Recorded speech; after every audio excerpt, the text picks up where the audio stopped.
বর্তমানে আধুনিক জীবনযাত্রা ও ফাস্টফুডের কারণে বাড়ছে বন্ধ্যাত্বের সংখ্যা। জনসংখ্যার বিচারে ভারতবর্ষের সন্তানহীন দম্পতির সংখ্যা 2,75,00,000, যারা বন্ধ্যাত্বের সমস্যায় ভুগছেন।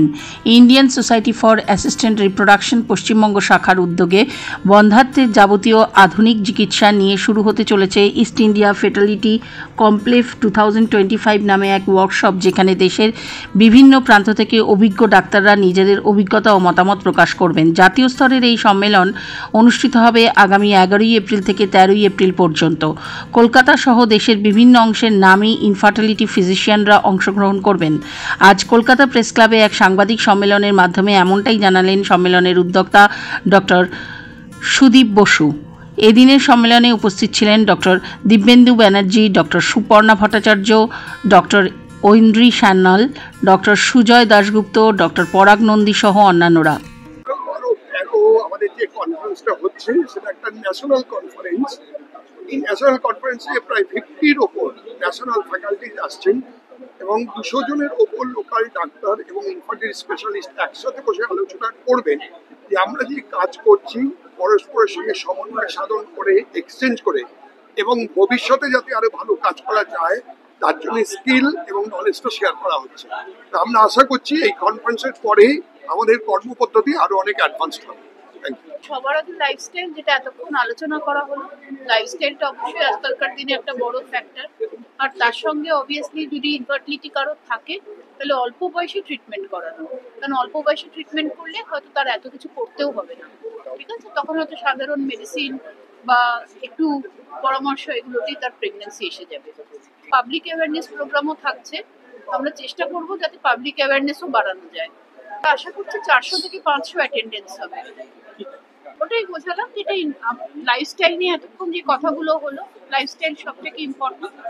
মানে থাকা, কি খাচ্ছেন, কতটা ঘুমাচ্ছেন, কিভাবে কতটা এক্সারসাইজ করছেন, কোনো অ্যাডিকশন আছে কিনা, এই সবগুলো খুব ইম্পর্টেন্ট।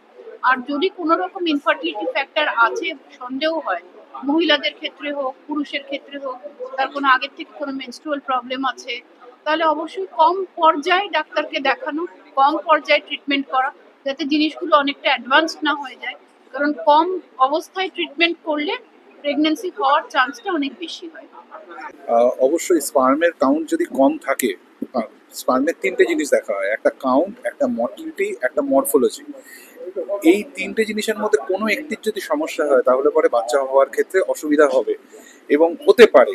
এবং বাচ্চা হতে গেলে অসুবিধা যদি হয়, তার জন্য যে সমস্ত ট্রিটমেন্টগুলো আছে স্পার্মের ক্ষেত্রে, সেই ট্রিটমেন্টগুলো করার পরে, মানে কিছু ওষুধ দেওয়া, লাইফস্টাইল ম্যানেজমেন্ট করা, এগুলোর পরেও যদি অসুবিধা হয় তখন ইক্সি বলে একটা পদ্ধতি আছে, যেটা ইন্ট্রাসাইটোপ্লাজমিক স্পার্ম ইনজেকশন, যেখানে একটি করে স্পার্মকে ধরে সাইটের মধ্যে ঢোকানো হয় এবং ভালো স্পার্মগুলোকে ধরে ঢোকানো হয়। যেটার মধ্যে আবার ইমজি বলে একটা টেকনিক আছে, যেটাতে মরফোলজিক্যালি সিলেক্টেড স্পার্ম ইনজেকশন, যেটাতে ভালো মরফোলজিগুলো দেখে ঢোকানো হয়। প্রায় 7,300 গুণ বড় স্পার্মকে দেখা যায় সেখানে। এই করে করলে পরে তাহলে পরে তার ক্ষেত্রে বাচ্চা আসার সম্ভাবনা বেড়ে যায়। এবং এই WHO পরিসংখ্যান অনুযায়ী 15 মিলিয়ন পার ml এই কাউন্ট যদি থাকে তাহলে সেটাকে নর্মাল বলা হবে। আর যদি ইক্সি করা হয় তাহলে যদি একটাও স্পার্ম পাওয়া যায় পুরো সেভেনের মধ্যে, তাতেও সেই স্পার্মকে খুঁজে বার করে সেটাকে ইনজেক্ট করলে পরে বাচ্চা হতে পারে।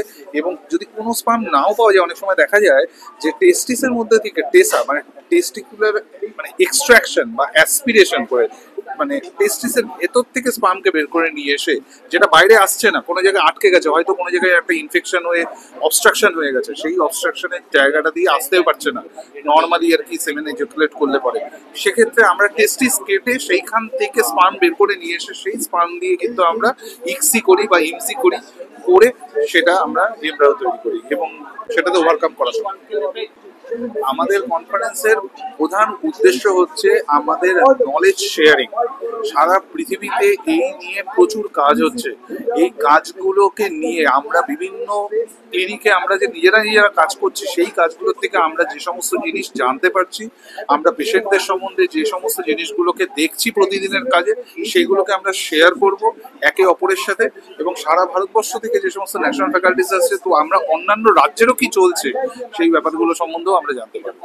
এটা আমাদের 12 আর 13 এপ্রিল আমাদের সিটি সেন্টার 2 তাজ ওইখানেই হচ্ছে আমাদের মেইন কনফারেন্সটা। তার আগের দিন মানে 11ই এপ্রিল ওয়ার্কশপ হচ্ছে, 10খানা ওয়ার্কশপ সারা কলকাতা জুড়ে বিভিন্ন ক্লিনিকে হচ্ছে, এবং সেই ওয়ার্কশপগুলোতে আমরা হাতে নাতে বিভিন্ন রকমের পদ্ধতিগুলো যারা নতুন আসছে আপকামার্স তাদেরকে শেখানোর ব্যবস্থা করা হচ্ছে। সেই সাধারণ মানুষকে কোনো পরীক্ষা হবে না, কিন্তু যে সমস্ত ক্লিনিকগুলোতে সাধারণভাবে পেশেন্ট আসছে সেই পেশেন্টের মধ্যে থেকে ধরুন কোনো একটা অপারেশন হবে, সেই দিনকে শিডিউলড আছে, সেই অপারেশনটাকে ভিডিওতে তাকে দেখিয়ে কি জায়গাতে কিভাবে করা হচ্ছে।